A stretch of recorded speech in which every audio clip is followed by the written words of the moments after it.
Volume 2, Jonathan Harker's Journal, continued 5th May.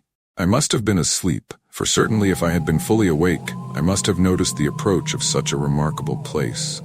In the gloom, the courtyard looked of considerable size, and as several dark ways led from it under great round arches, it perhaps seemed bigger than it really is. I have not yet been able to see it by daylight. When the caleche stopped, the driver jumped down and held out his hand to assist me to alight. Again, I could not but notice his prodigious strength. His hand actually seemed like a steel vice that could have crushed mine if he had chosen. Then he took out my traps and placed them on the ground beside me as I stood close to a great door, old and studded with large iron nails, and set in a projecting doorway of massive stone. I could see even in the dim light that the stone was massively carved, but that the carving had been much worn by time and weather. As I stood, the driver jumped again into his seat and shook the reins. The horses started forward, and trap and all disappeared down one of the dark openings. I stood in silence where I was, for I did not know what to do. Of bell or knocker there was no sign. Through these frowning walls and dark window openings, it was not likely that my voice could penetrate. The time I waited seemed endless, and I felt doubts and fears crowding upon me. What sort of place had I come to? And among what kind of people? What sort of grim adventure was it on which I had embarked? Was this a customary incident in the life of a solicitor's clerk sent out to explain the purchase of a London estate to a foreigner? Solicitor's clerk. Mina would not like that. Solicitor, for just before leaving London, I got word that my examination was successful, and I am now a full-blown solicitor. I began to rub my eyes and pinch myself to see if I were awake. It all seemed like a horrible nightmare to me, and I expected that I should suddenly awake and find myself at home, with the dawn struggling in through the windows, as I had now and again felt in the morning after a day of overwork. But my flesh answered the pinching test, and my eyes were not to be deceived. I was indeed awake and among the Carpathians. All I could do now was to be patient and to wait the coming of the morning. Just as I had come to this conclusion, I heard a heavy step approaching behind the great door, and saw through the chinks the gleam of a coming light. Then there was the sound of rattling chains and the clanking of massive bolts drawn back. A key was turned with the loud grating noise of long disuse, and the great door swung back. Within stood a tall old man, clean-shaven, save for a long white moustache, and clad in black from head to foot, without a single speck of color about him anywhere. He held in his hand an antique silver lamp, in which the flame burned without chimney or globe of any kind, throwing long, quivering shadows as it flickered in the draught of the open door. The old man motioned me in with his right hand with a courtly gesture, saying in excellent English, but with a strange intonation, "Welcome to my house. Enter freely and of your own will."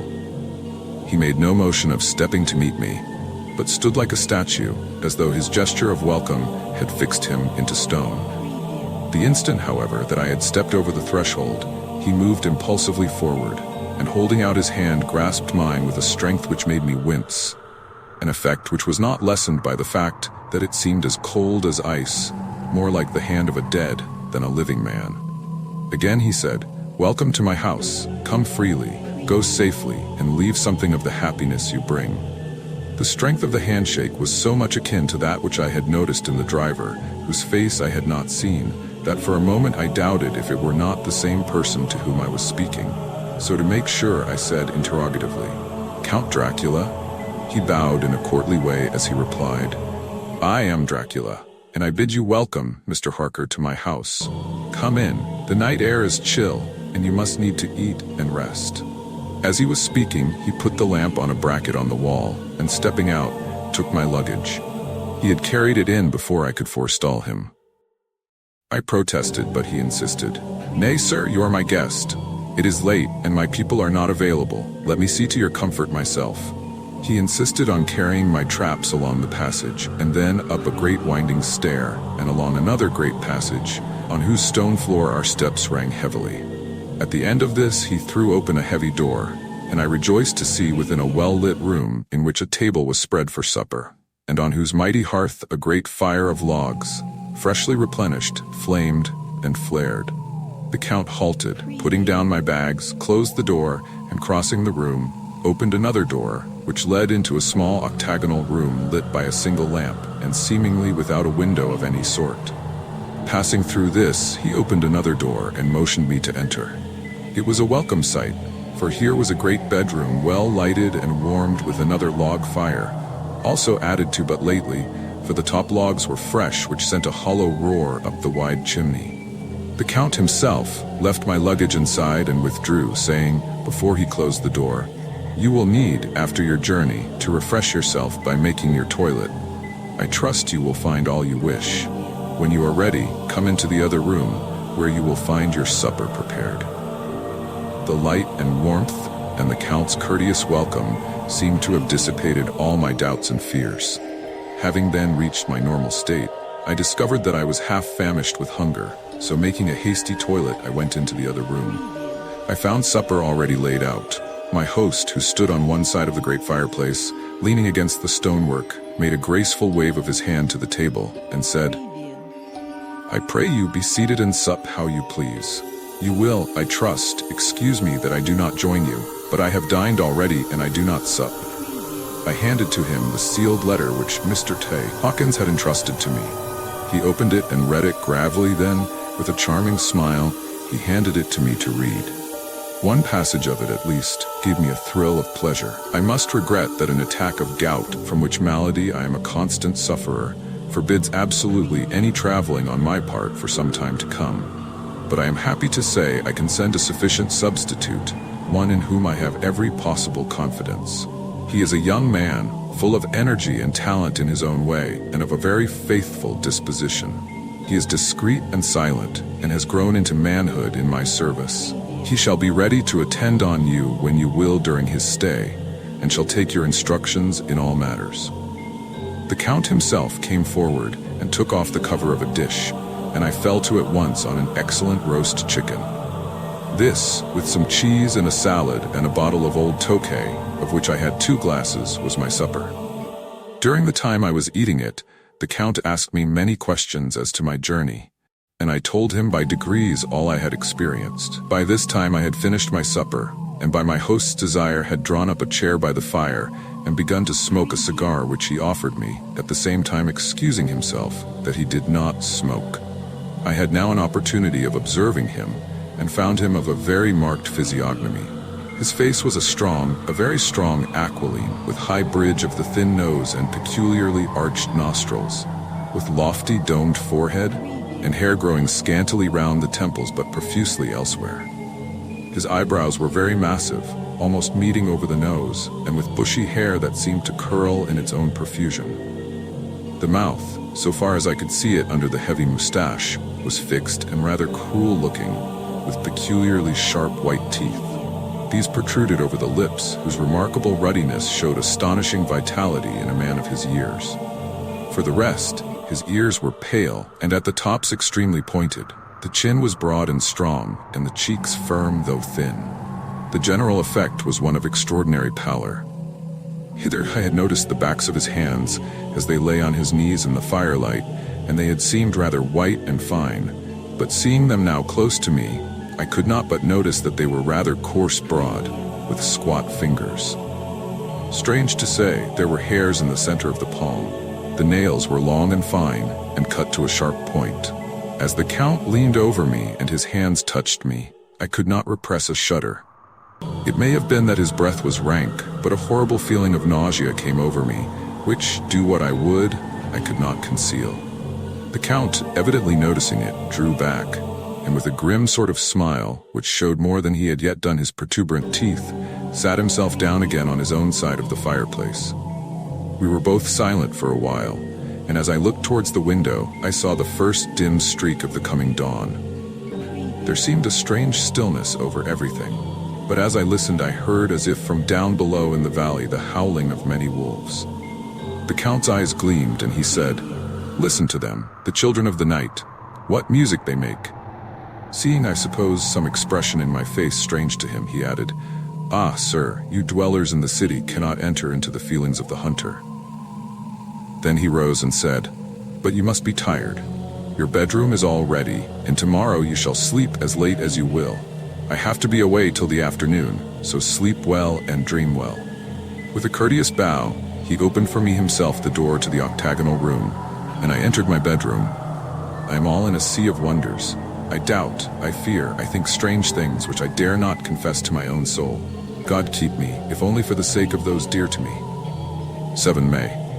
It is again early morning, but I have rested and enjoyed the last 24 hours. I slept till late in the day and awoke of my own accord. When I had dressed myself, I went into the room where we had supped and found a cold breakfast laid out, with coffee kept hot by the pot being placed on the hearth. There was a card on the table, on which was written, "I have to be absent for a while. Do not wait for me, D." I set to and enjoyed a hearty meal. When I had done, I looked for a bell so that I might let the servants know I had finished, but I could not find one. There are certainly odd deficiencies in the house, considering the extraordinary evidences of wealth which are round me. The table service is of gold, and so beautifully wrought that it must be of immense value. The curtains and upholstery of the chairs and sofas, and the hangings of my bed, are of the costliest and most beautiful fabrics, and must have been of fabulous value when they were made, for they are centuries old, though in excellent order. I saw something like them in Hampton Court, but there they were worn and frayed and moth-eaten. But still, in none of the rooms is there a mirror. There is not even a toilet glass on my table, and I had to get the little shaving glass from my bag before I could either shave or brush my hair. I have not yet seen a servant anywhere, or heard a sound near the castle except the howling of wolves. Some time after I had finished my meal, I do not know whether to call it breakfast or dinner, for it was between 5 and 6 o'clock when I had it. I looked about for something to read, for I did not like to go about the castle until I had asked the Count's permission. There was absolutely nothing in the room, book, newspaper, or even writing materials. So I opened another door in the room and found a sort of library. The door opposite mine I tried, but found it locked. In the library I found, to my great delight, a vast number of English books, whole shelves full of them, and bound volumes of magazines and newspapers. A table in the center was littered with English magazines and newspapers, though none of them were of very recent date. The books were of the most varied kind: history, geography, politics, political economy, botany, geology, law, all relating to England and English life and customs and manners. There were even such books of reference as the London Directory, the Red and Blue books, Whitaker's Almanac, the Army and Navy lists, and it somehow gladdened my heart to see it the law list. Whilst I was looking at the books, the door opened, and the Count entered. He saluted me in a hearty way, and hoped that I had had a good night's rest. Then he went on, "I am glad you found your way in here, for I am sure there is much that will interest you. These companions," and he laid his hand on some of the books, "have been good friends to me, and for some years past, ever since I had the idea of going to London, have given me many, many hours of pleasure. Through them I have come to know your great England, and to know her is to love her. I long to go through the crowded streets of your mighty London, to be in the midst of the whirl and rush of humanity, to share its life, its change, its death, and all that makes it what it is. But alas, as yet I only know your tongue through books. To you, my friend, I look that I know it to speak." "But Count," I said, "you know and speak English thoroughly." He bowed gravely. "I thank you, my friend, for your all too flattering estimate, but yet I fear that I am but a little way on the road I would travel. True, I know the grammar and the words, but yet I know not how to speak them." "Indeed," I said, "you speak excellently." "Not so," he answered. "Well, I know that, did I move and speak in your London, none there are who would not know me for a stranger. That is not enough for me. Here I am noble, I am boyar, the common people know me, and I am master. But a stranger in a strange land, he is no one. Men know him not, and to know not is to care not for. I am content if I am like the rest, so that no man stops if he see me, or pause in his speaking if he hear my words. Ha ha, a stranger! I have been so long master that I would be master still, or at least that none other should be master of me. You come to me not alone as agent of my friend Peter Hawkins of Exeter, to tell me all about my new estate in London. You shall, I trust. Rest here with me a while, so that by our talking I may learn the English intonation. And I would that you tell me when I make error, even of the smallest, in my speaking. I am sorry that I had to be away so long today, but you will, I know, forgive one who has so many important affairs in hand. Of course I said all I could about being willing, and asked if I might come into that room when I chose. He answered, "Yes, certainly," and added, "You may go anywhere you wish in the castle, except where the doors are locked, where of course you will not wish to go. There is reason that all things are as they are, and did you see with my eyes and know with my knowledge, you would perhaps better understand." I said I was sure of this, and then he went on, "We are in Transylvania, and Transylvania is not England. Our ways are not your ways, and there shall be to you many strange things. Nay, from what you have told me of your experiences already, you know something of what strange things there may be." This led to much conversation, and as it was evident that he wanted to talk, if only for talking's sake, I asked him many questions regarding things that had already happened to me or come within my notice.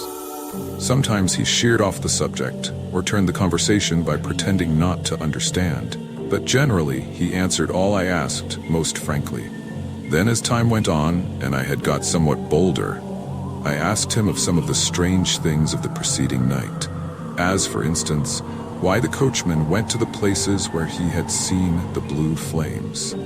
He then explained to me that it was commonly believed that on a certain night of the year last night, in fact, when all evil spirits are supposed to have unchecked sway, a blue flame is seen over any place where treasure has been concealed. That treasure has been hidden, he went on, in the region through which you came last night. There can be but little doubt, for it was the ground fought over for centuries by the Wallachian, the Saxon, and the Turk. Why, there is hardly a foot of soil in all this region that has not been enriched by the blood of men, patriots, or invaders. In old days, there were stirring times when the Austrian and the Hungarian came up in hordes, and the patriots went out to meet them, men and women, the aged and the children too, and waited their coming on the rocks above the passes, that they might sweep destruction on them with their artificial avalanches. When the invader was triumphant, he found but little, for whatever there was had been sheltered in the friendly soil. "But how," said I, "can it have remained so long undiscovered, when there is a sure index to it, if men will but take the trouble to look?" The Count smiled, and as his lips ran back over his gums, the long, sharp canine teeth showed out strangely. He answered, "Because your peasant is at heart a coward and a fool. Those flames only appear on one night, and on that night no man of this land will, if he can help it, stir without his doors. And, dear sir, even if he did, he would not know what to do.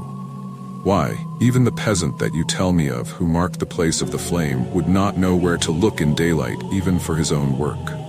Even you would not, I dare be sworn, be able to find these places again?" "There you are right," I said. "I know no more than the dead where even to look for them." Then we drifted into other matters. "Come," he said at last, "tell me of London and of the house which you have procured for me." With an apology for my remissness, I went into my own room to get the papers from my bag. Whilst I was placing them in order, I heard a rattling of china and silver in the next room, and as I passed through, noticed that the table had been cleared and the lamp lit, for it was by this time deep into the dark. The lamps were also lit in the study or library, and I found the Count lying on the sofa, reading, of all things in the world, an English Bradshaw's Guide. When I came in, he cleared the books and papers from the table, and with him I went into plans and deeds and figures of all sorts. He was interested in everything, and asked me a myriad questions about the place and its surroundings. He clearly had studied beforehand all he could get on the subject of the neighborhood, for he evidently, at the end, knew very much more than I did. When I remarked this, he answered, "Well, but my friend, is it not needful that I should? When I go there I shall be all alone. And my friend Harker pardon me, I fall into my country's habit of putting your patronymic first. My friend Jonathan Harker will not be by my side to correct and aid me. He will be in Exeter, miles away, probably working at papers of the law with my other friend, Peter Hawkins. So, We went thoroughly into the business of the purchase of the estate at Purfleet. When I had told him the facts and got his signature to the necessary papers, and had written a letter with them ready to post to Mr. Hawkins, he began to ask me how I had come across so suitable a place. I read to him the notes which I had made at the time, and which I inscribe here. At Purfleet, on a by-road, I came across just such a place as seemed to be required, and where was displayed a dilapidated notice that the place was for sale. It is surrounded by a high wall of ancient structure, built of heavy stones, and has not been repaired for a large number of years. The closed gates are of heavy old oak and iron, all eaten with rust. The estate is called Carfax, no doubt a corruption of the old Quacher face, as the house is four-sided, agreeing with the cardinal points of the compass. It contains in all some 20 acres, quite surrounded by the solid stone wall above mentioned.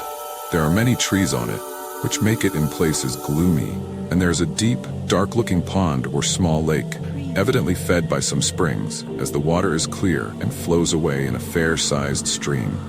The house is very large, and of all periods back, I should say, to medieval times, for one part is of stone immensely thick, with only a few windows high up and heavily barred with iron. It looks like part of a keep, and is close to an old chapel or church. I could not enter it, as I had not the key of the door leading to it from the house, but I have taken with my Kodak views of it from various points. The house has been added to, but in a very straggling way, and I can only guess at the amount of ground it covers, which must be very great. There are but few houses close at hand, one being a very large house only recently added to and formed into a private lunatic asylum. It is not, however, visible from the grounds. When I had finished, he said, "I am glad that it is old and big. I myself am of an old family, and to live in a new house would kill me. A house cannot be made habitable in a day, and after all, how few days go to make up a century. I rejoice also that there is a chapel of old times. We Transylvanian nobles love not to think that our bones may lie amongst the common dead. I seek not gaiety nor mirth, not the bright voluptuousness of much sunshine and sparkling waters which please the young and gay. I am no longer young, and my heart, through weary years of mourning over the dead, is not attuned to mirth.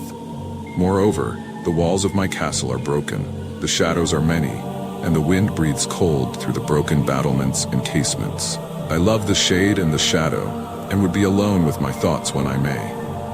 Somehow his words and his look did not seem to accord, or else it was that his cast of face made his smile look malignant and saturnine. Presently, with an excuse, he left me, asking me to put all my papers together. He was some little time away, and I began to look at some of the books around me. One was an atlas, which I found open naturally at England, as if that map had been much used. On looking at it, I found in certain places little rings marked, and on examining these, I noticed that one was near London, on the east side, manifestly where his new estate was situated. The other two were Exeter and Whitby, on the Yorkshire coast. It was the better part of an hour when the Count returned. "Oh," he said, "still at your books? Good. But you must not work always. Come, I am informed that your supper is ready." He took my arm, and we went into the next room, where I found an excellent supper ready on the table. The Count again excused himself, as he had dined out on his being away from home. But he sat as on the previous night and chatted whilst I ate. After supper I smoked, as on the last evening, and the Count stayed with me, chatting and asking questions on every conceivable subject, hour after hour. I felt that it was getting very late indeed. But I did not say anything, for I felt under obligation to meet my host's wishes in every way. I was not sleepy, as the long sleep yesterday had fortified me, but I could not help experiencing that chill which comes over one at the coming of the dawn, which is like, in its way, the turn of the tide. They say that people who are near death die generally at the change to the dawn or at the turn of the tide. Anyone who has, when tired and tied as it were to his post, experienced this change in the atmosphere can well believe it. All at once we heard the crow of a cock coming up with preternatural shrillness through the clear morning air. Count Dracula, jumping to his feet, said, "Why, there is the morning again. How remiss I am to let you stay up so long." You must make your conversation regarding my dear new country of England less interesting, so that I may not forget how time flies by us." And, with a courtly bow, he quickly left me. I went into my own room and drew the curtains, but there was little to notice.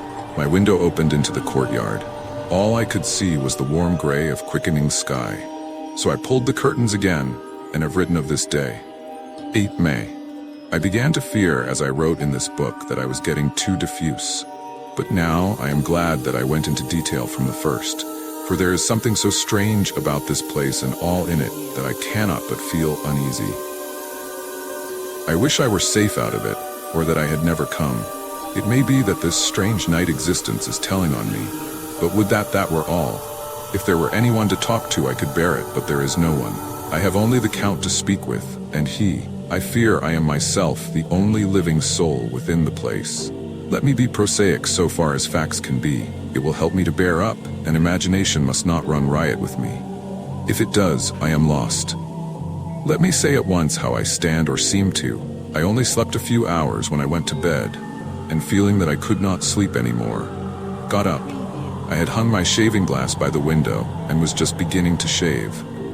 Suddenly I felt a hand on my shoulder and heard the Count's voice saying to me, "Good morning." I started, for it amazed me that I had not seen him, since the reflection of the glass covered the whole room behind me.